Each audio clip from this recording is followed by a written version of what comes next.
شتنه به وشي اوسني یاران دې خوشیه و چې حاجت درته وینم وستا به پلار نیکه هم خوشي کار چې خلاشي داسې تختی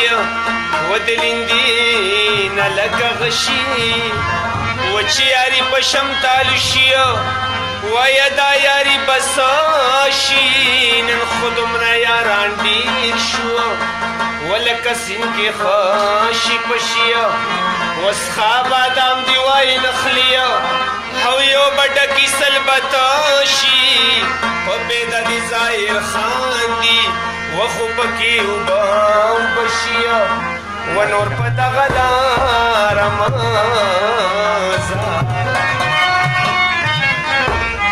وغړي دا بدن